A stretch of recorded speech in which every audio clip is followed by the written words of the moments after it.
तो मुज़ाहिर अली नकवी के पास लगवाना है। हाँ, लेकिन वो फाइल हो कर दिया इन्होंने, फाइल कर दिया सर। अब फाइल कर दिए, जोजा साहब को पूछ लें, वो कर रहा मैं है। जोड़े साहब से मालूम कर, कल भी मेरी बात हुई थी, कल तक तो तैयार नहीं हुआ था, तो मैं चेक कर वो लेता काम हूँ सर। ठीक हो जाएगा, वो तो आप जरा कर लेना। जी मैं कर ये लेता हूँ बड़ा सर, बहुत बेहतर बड़े सर। किसी को बताना नहीं है, लेकिन मैं आपको। सही है, समझ गया सर। अच्छा सर, एक काम और है सर, अब वो जी जी। परसों परसों जो 14 तारीख को डोगर का भी केस लगा हुआ है बेंच में दोबारा सर, उसमें भी नकवी साहब हैं।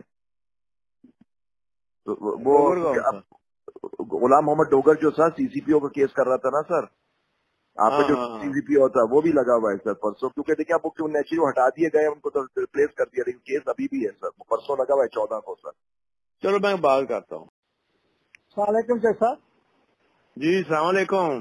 की हाल है? ठीक हो?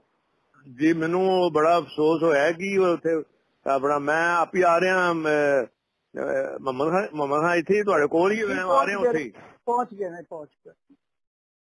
जी नहीं मैं आप भी आ रहा उत्थे ही। सर कोई गल नहीं, कोई कोई कह रहे हैं कि नहीं नहीं मैं कोई प्रोटोकॉल ना नहीं आ रहा अपने नहीं होल नहीं प्रोटोकॉल। मैं ਤੁਹਾਨੂੰ ਕਿਹਾ ਨਾ ਤੁਹਾਡਾ ਆਪਣਾ ਘਰ ਹੈ, एनी टाइम ਤੁਸੀਂ आ सकते नहीं मैं 1 सेकंड का सिर्फ मैं सलाम करके तुर जाऊंगा।